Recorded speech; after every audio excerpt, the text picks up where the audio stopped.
നമസ്കാരം. പാകിസ്ഥാനിലെ ഇസ്ലാമാബാദിൽ Iran America ചർച്ചകൾക്ക് തുടക്കമായിരിക്കുന്നു. ഏറ്റവും അവസാനം പുറത്തു വന്ന വിവരമനുസരിച്ച് ഇറാൻ മുന്നോട്ട് വെച്ച 2 ഡിമാൻഡുകൾ അത് പൂർണ്ണമായും അമേരിക്കക്ക് അംഗീകരിക്കേണ്ടി വന്നു. അത് അംഗീകരിച്ചാൽ മാത്രമേ ചർച്ചയ്ക്ക് ഇരിക്കൂ എന്ന ഒരു നിലപാടിൽ ഇറാൻ ഉറച്ചു നിൽക്കുകയായിരുന്നു. അവസാനം അമേരിക്ക അതിന് വഴങ്ങിക്കൊടുത്തു.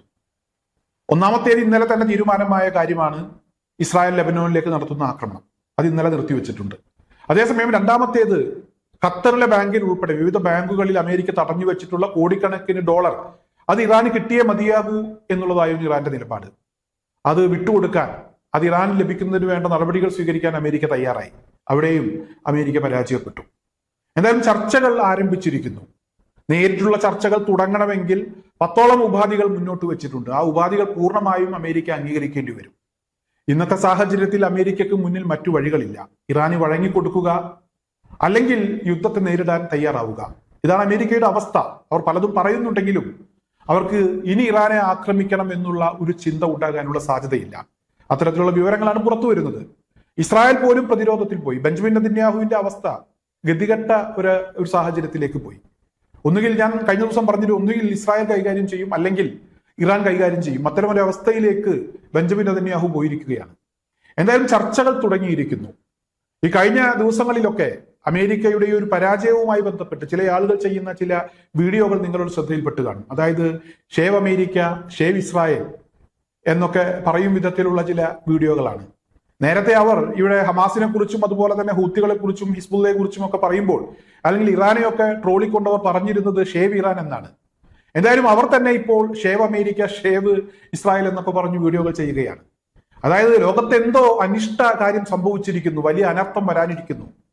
അത്തരത്തിലൊരു സാഹചര്യം സൃഷ്ടിച്ചത് ഡൊണാൾഡ് ട്രംപാണ്. ഇസ്രായേൽ നല്ല രീതിയിൽ കൈകാര്യം ചെയ്തിരുന്നതാണ്. എന്നാൽ അതൊക്കെ ട്രംപ് തകിടം മറിച്ചു. യുദ്ധത്തിലേക്ക് ഇറങ്ങി പാതി വഴിയിൽ ട്രംപ് തലയൂരി. ഇപ്പോൾ ഇസ്രായേലിന് പോലും പിടിച്ചു നിൽക്കാൻ കഴിയുന്നില്ല. ഇറാനെ ഒരു സൂപ്പർ പവറാക്കി. ഇനി പൊളിറ്റിക്കൽ ഇസ്ലാം ശക്തി പ്രാപിക്കാൻ പോകുന്നു. ലോകത്ത് ഭീകരവാദ സംഘടനകളുടെ ഒരു വലിയ കൂട്ടായ്മ രൂപപ്പെടാൻ പോകുന്നു. അതിന് ഇറാൻ നേതൃത്വം കൊടുക്കാൻ പോകുന്നു. അതിനാവശ്യമായിട്ടുള്ള വെള്ളവും വളവും ഒക്കെ അമേരിക്ക വേണ്ടുവോളം ഇട്ടുകൊടുത്തു. ഇനി എന്താണ് സംഭവിക്കാൻ പോകുന്നത്, എന്തൊക്കെ സംഭവിക്കും എന്നുള്ളത് കണ്ടറിയണം. ഒന്നും പറയാൻ കഴിയാത്ത അവസ്ഥയാണ് എന്നൊക്കെ പറഞ്ഞവരിങ്ങനെ നിലവിളിക്കുകയാണ്.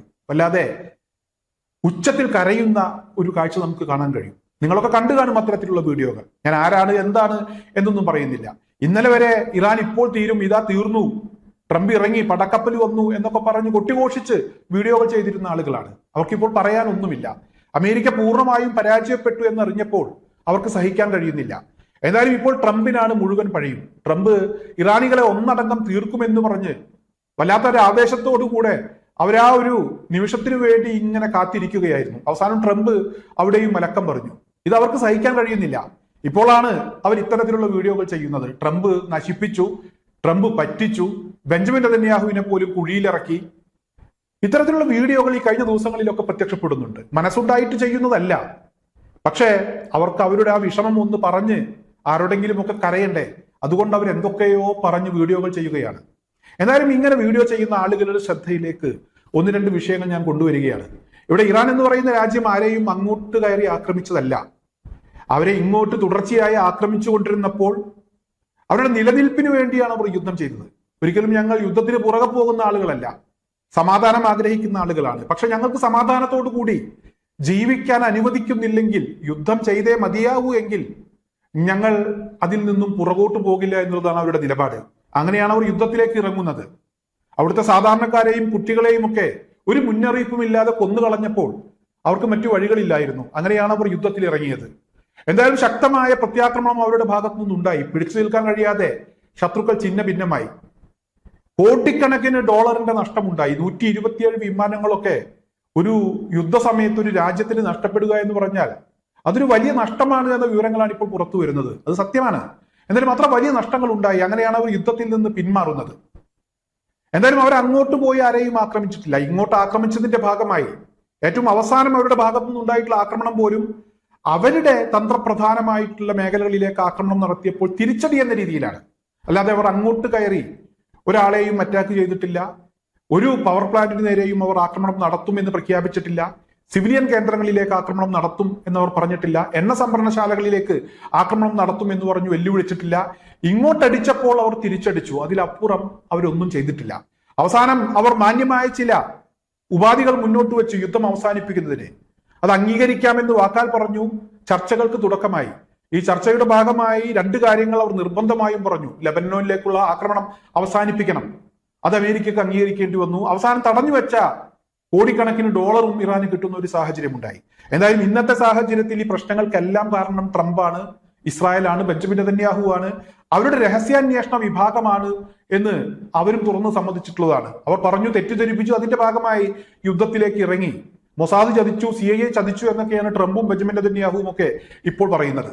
ഇനി നമുക്ക് മറ്റു ചില വിഷയങ്ങളിലേക്ക് കൂടെ പോകാം. അതായത് ഈ ഇറാൻ വിജയിച്ചു നിൽക്കുന്ന ഒരു സാഹചര്യം അത് അങ്ങേയറ്റം അപകടകരമാണ്, ഗൗരവമുള്ള വിഷയമാണ്, ലോകത്ത് അനർത്ഥങ്ങൾ ഉണ്ടാകാൻ പോകുന്നു, അനിഷ്ട സംഭവങ്ങൾ ഉണ്ടാകാൻ പോകുന്നു എന്നൊക്കെ പറഞ്ഞാണ് ചില ആളുകൾ വീഡിയോ ചെയ്യുന്നത്. ഞാൻ കുറച്ച് പഴയ കാര്യങ്ങളിലേക്ക് പോവുകയാണ്. 1400 വർഷങ്ങൾക്ക് മുമ്പുണ്ടായിട്ടുള്ള ഇസ്ലാമിലെ ചരിത്രത്തിൽ വളരെയധികം പ്രാധാന്യമുള്ള ചില യുദ്ധങ്ങളുണ്ട്. ബദർ യുദ്ധം, അതുപോലെ തന്നെ ഉഹദ് യുദ്ധം, ഖന്തഖ് യുദ്ധം, ഖൈബർ യുദ്ധം തുടങ്ങി നിരവധി യുദ്ധങ്ങൾ ഉണ്ടായിട്ടുണ്ട്. ഈ യുദ്ധങ്ങളൊക്കെ പിടിച്ചു നിൽക്കാൻ കഴിയാത്ത സാഹചര്യത്തിൽ ഉണ്ടായിട്ടുള്ള യുദ്ധങ്ങളാണ്. ചില ആളുകൾ പറയും ഇസ്ലാം വാളാൽ പ്രചരിച്ച മതമാണ് എന്നൊക്കെ പറയും. പക്ഷേ പിടിച്ചു നിൽക്കാൻ കഴിയാതെ പ്രവാചകരെയും അതുപോലെ തന്നെ പ്രവാചകന്റെ അനുയായികളെയും ഒക്കെ ജീവിക്കാൻ അനുവദിക്കാത്ത വിധം അവരെ വേട്ടയാടിയപ്പോഴാണ് ഇസ്ലാമിന്റെ ചരിത്രത്തിലെ ഏറ്റവും പ്രധാനപ്പെട്ട യുദ്ധങ്ങളൊക്കെ ഉണ്ടായത്. അതിലേറ്റവും പ്രധാനപ്പെട്ടത് ആദ്യത്തെ യുദ്ധമാണ് ബദർ യുദ്ധം.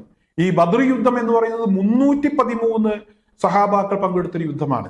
313 ആളുകൾ ഇവിടെ മുസ്ലിങ്ങളുടെ ഭാഗത്ത് നിന്ന്. അപ്പുറത്ത് ശത്രുപക്ഷത്ത് 1000-ഓളം ആളുകൾ ഉണ്ടായിരുന്നു. ഈ യുദ്ധവുമായി ബന്ധപ്പെട്ട് ഈ യുദ്ധം നടന്നത് AD 624 ഹിജ്റ 2-ാം വർഷത്തിലാണ് യുദ്ധം ഉണ്ടായത്. ഈ യുദ്ധം റമദാൻ 17-നാണ് ഈ യുദ്ധം നടന്നത്. ഈ യുദ്ധത്തിൽ 70 മരണമാണ് ആകെ ഉണ്ടായിട്ടുള്ളത്. 70 മരണവും അതുപോലെ തന്നെ 70 തടവുകാരും ഈ യുദ്ധവുമായി ബന്ധപ്പെട്ടുണ്ടായിട്ടുണ്ട്.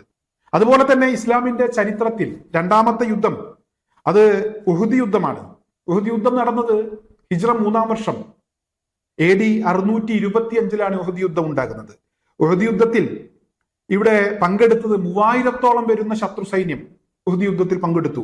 700-ഓളം മുസ്ലിം സൈന്യവും ഈ ഉഹദ് യുദ്ധത്തിൽ പങ്കെടുത്തു. ഇവിടെ 44 മുതൽ 45 ആളുകൾ വരെ ശത്രുപക്ഷത്ത് നഷ്ടപ്പെട്ടു, അവിടെ കൊല്ലപ്പെടുന്ന സാഹചര്യം ഉണ്ടായി. അതേസമയം മുസ്ലിം പക്ഷത്ത് 70 ആളുകളും കൊല്ലപ്പെട്ടു. നോക്കണം, മരിച്ച ആളുകളുടെ കണക്കാണ് ഞാൻ പറയുന്നത്. ഇപ്പോൾ അമേരിക്കയും ഇസ്രായേലും ഇറാനിലൊക്കെ നടത്തിയ ആക്രമണത്തിൽ നിമിഷ നേരം കൊണ്ടാണ് ഇവിടെ ആയിരക്കണക്കിന് ആളുകൾ കൊല്ലപ്പെടുന്നത്. അല്ലെങ്കിൽ ഗസയിൽ ഒരു ബോംബിട്ട് തൊട്ടടുത്ത മണിക്കൂറിൽ വാർത്ത വരുമ്പോൾ 500-600 ആളുകളൊക്കെ കൊല്ലപ്പെട്ടു എന്നുള്ളതാണ്. ലബനോനിൽ നടത്തുന്ന ആക്രമണങ്ങൾ എത്രയോ ആളുകൾ ഇവിടെ ഒരു മിനിറ്റിനകത്ത് മരിച്ചു വീഴുന്നുണ്ട്. അത്തരത്തിലുള്ള ഒരുപാട് വാർത്തകൾ പുറത്തു വന്നു. അങ്ങനെയുള്ള ഒരുപാട് മരണങ്ങൾ ഇവിടെ ഇസ്രായേലും അമേരിക്കയും അല്ലെങ്കിൽ അത്തരത്തിലുള്ള സംഘങ്ങളും നടത്തിയ ആക്രമണത്തിൽ കൊല്ലപ്പെടുന്ന ഒരു സാഹചര്യം ഉണ്ടാകുന്നു. ഈ സമയത്താണ് ഇവിടെ ഇസ്ലാമിന്റെ ചരിത്രത്തിലെ ഏറ്റവും പ്രധാനപ്പെട്ട യുദ്ധവുമായി ബന്ധപ്പെട്ട് കൊല്ലപ്പെട്ട ആളുകളുടെ കണക്കാണ് ഞാൻ പറയുന്നത്. എന്തായാലും ഇത്തരത്തിലുള്ള വിവരങ്ങൾ പറയുമ്പോൾ ചില ആളുകൾ പറയും അത് അന്നല്ലേ, ഇത് ഇന്നല്ലേ, അന്ന് പരസ്പരം അങ്ങോട്ടും ഇങ്ങോട്ടും ഒക്കെ വെട്ടിയല്ലേ യുദ്ധം ഉണ്ടാകുന്നത്, വാളാൽ ഒക്കെയല്ലേ യുദ്ധം ചെയ്യുന്നത്, ഇന്ന് അങ്ങനെയല്ലല്ലോ, ബോംബല്ലേ ഇടുന്നത് എന്നൊക്കെ ചോദിക്കുന്ന ആളുകളുണ്ട്. അത്തരത്തിലുള്ള ആളുകളോട് അല്ലെങ്കിൽ അങ്ങനെ ചിന്തിക്കുന്ന ആളുകളോട് വേറെയും ചില കാര്യങ്ങൾ പറയാനുണ്ട്. അതുപോലെ ഇസ്ലാമിന്റെ ചരിത്രത്തിൽ നടന്ന ഖന്തഖ് യുദ്ധം, ഖൈബർ യുദ്ധം, ഈ ഖൈബർ യുദ്ധത്തിൽ ഇവിടെ മുസ്ലിം പക്ഷത്തു നിന്നും പങ്കെടുത്തത് 1600 പേരാണ്. ജൂതന്മാരുമായിട്ടാണ് യുദ്ധം ഉണ്ടാകുന്നത്. 14,000-ഓളം ആളുകളാണ് ഇവിടെ ജൂതന്മാരുടെ ഭാഗത്തു നിന്നും ഈ യുദ്ധത്തിൽ പങ്കെടുത്തത്. ഇവിടെയും വളരെ ചെറിയ ഒരു സംഖ്യ ആളുകൾ മാത്രമാണ് കൊല്ലപ്പെടുന്നത്. അതായത് ആളുകളെ കൊല്ലലല്ല യുദ്ധം. യുദ്ധം അതിൻ്റെതായിട്ടുള്ള ചില രീതികളുണ്ട്.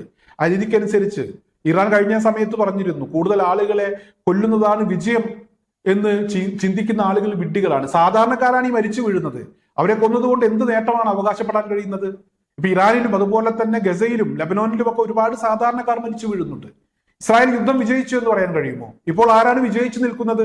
എന്തായാലും ഇത്തരത്തിൽ ഇവിടെ ഇസ്ലാമിന്റെ ചരിത്രത്തിലെ യുദ്ധവുമായി ബന്ധപ്പെട്ടൊക്കെ പരിശോധിക്കുകയാണെങ്കിൽ കണക്കുകൾ കൃത്യമായി ഗൂഗിളിലൊക്കെ സെർച്ച് ചെയ്താൽ നമുക്ക് കിട്ടും. കൃത്യമായി കണക്കുകൾ രേഖപ്പെടുത്തിയിട്ടുണ്ട്. വളരെ കുറച്ചാളുകൾ മാത്രമാണ് കൊല്ലപ്പെടുന്നത്, കുറച്ചാളുകളെ തടവിലാക്കുന്നു. പലപ്പോഴും യുദ്ധങ്ങളൊക്കെ പിന്നീട് ചർച്ചയിലേക്ക് പോയിട്ടുണ്ട്. ഖൈബർ യുദ്ധവുമായി ബന്ധപ്പെട്ടൊക്കെ ഇവിടെ ജൂതന്മാർ മുസ്ലിങ്ങൾക്ക് നികുതി കൊടുക്കണം, അതുപോലെ തന്നെ അവരുടെ സ്വത്ത് വകകളൊക്കെ മുസ്ലിങ്ങൾക്ക് കൊടുക്കേണ്ട ഒരു സാഹചര്യം ഉണ്ടായി. യുദ്ധം അങ്ങനെ അവസാനിപ്പിക്കുകയാണ് ഉണ്ടായത്. പലപ്പോഴും ശത്രുക്കളുമായിട്ടൊക്കെ ചർച്ചകൾ നടന്നിട്ടുണ്ട്. പ്രശ്നങ്ങൾ അവസാനിപ്പിക്കാൻ തയ്യാറായിട്ടുണ്ട്.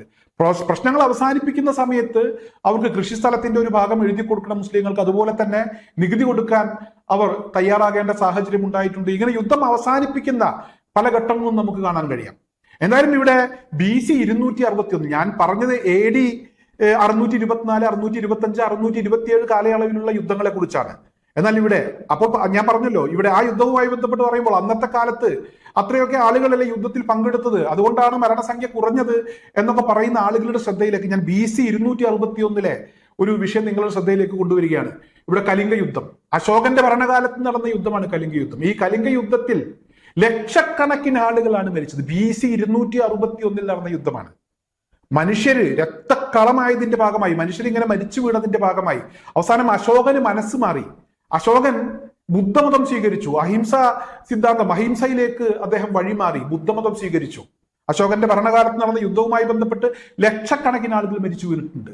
അതും ഇവിടെ ഈ ഇസ്ലാമിന്റെ ചരിത്രത്തിൽ ഉണ്ടായിട്ടുള്ള യുദ്ധത്തിനേക്കാളൊക്കെ എത്രയോ വർഷങ്ങൾക്ക് മുമ്പ് നടന്ന യുദ്ധമാണ്. എങ്ങനെയാണ് ഇത്രയധികം ആളുകൾ മരിച്ചു വീഴുന്നത്?